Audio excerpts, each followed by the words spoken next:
Farid Zakaria asked the pertinent question, or he made the pertinent statement.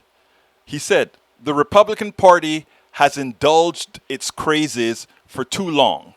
And you know what that has caused?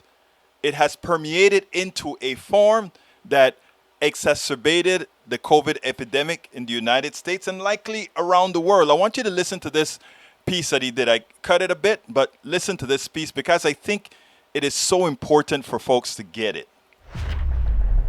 There is one striking thing that distinguishes this pandemic from all previous ones in history: the speed with which humankind came up with a vaccine. It is unprecedented and still breathtaking that within months of the arrival of a novel virus, scientists were able to develop and test several vaccines that all proved to be highly effective at preventing serious illness. But what science has given, politics seems to be taking away.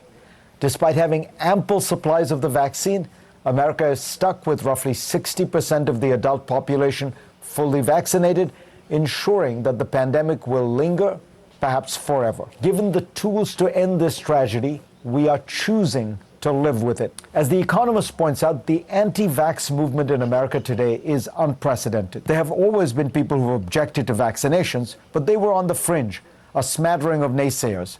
The price of these rejectionists was usually small, a few outbreaks of measles every now and then. This time, it's different. In the midst of a raging pandemic that has killed 600,000 Americans, we have seen the rise of a vast right-wing conspiracy theory about the vaccine. It has been stoked by influential figures in the conservative media and tolerated, even encouraged, by powerful Republican politicians. The results are damning. As of June, 86% of Democrats had received at least one dose, compared with just 52% of Republicans. All the states with the lowest levels of vaccination, Mississippi, Alabama, Arkansas, Wyoming, and Louisiana, voted heavily for Donald Trump. Barely half of Republican House members report being vaccinated. Now, anti-vax sentiment is not just an American problem. In many places around the world, there are segments of the population, often rural, often less educated, who are vaccine hesitant. But there are few equivalents anywhere in the world of what's happened in America, where major political forces have been propagating misinformation consistently on a wide scale about a deadly disease. In fact, American misinformation has now gone global, legitimizing and encouraging anti-vaxxers around the world. Like the US, France has had high levels of anti-vax sentiment, but political leadership seems to be changing things there. President Emmanuel Macron recently announced that health workers would be required to get vaccinated, and the unvaccinated would not be allowed to enter restaurants and cafes, go to theaters and cinemas, or take trains and planes. This new vaccine passport has drawn loud protests, but millions of French people have signed up for the vaccine since Macron announced these rules. Although France's opposition leaders oppose the policy as heavy-handed, they are not spreading misinformation about vaccines. President Biden needs to get tough. He should explain that while we cherish freedom in America, you do not have the right to do anything and everything when it endangers the lives of others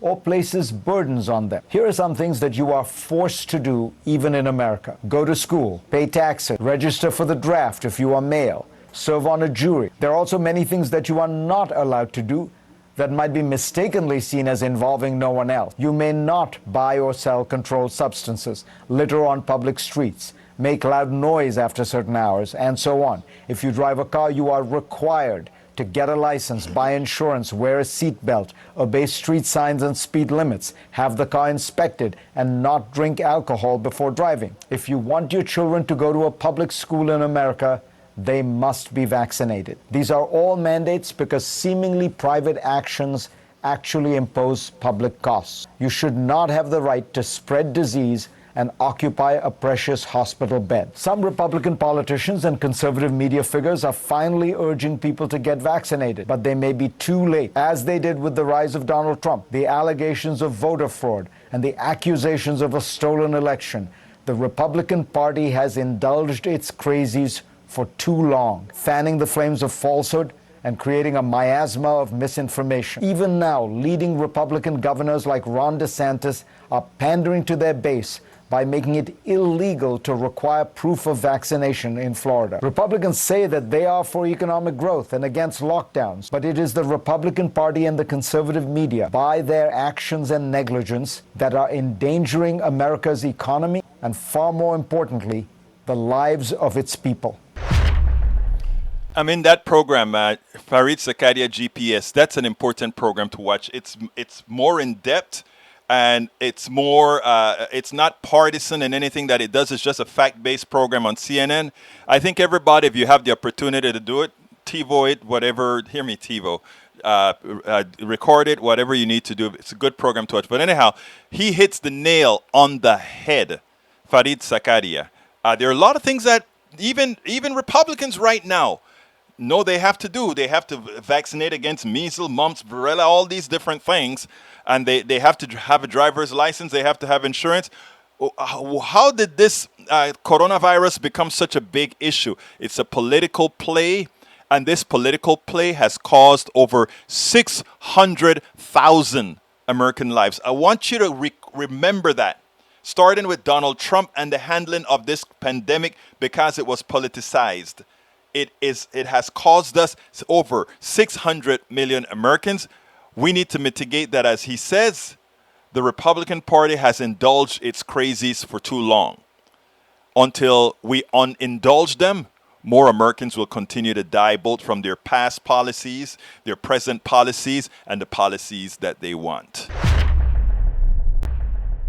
We spend a lot of time deconstructing the news, trying to parse it into a form that everybody can understand. We try to find those little nitpicks where it flies above the fray, etc.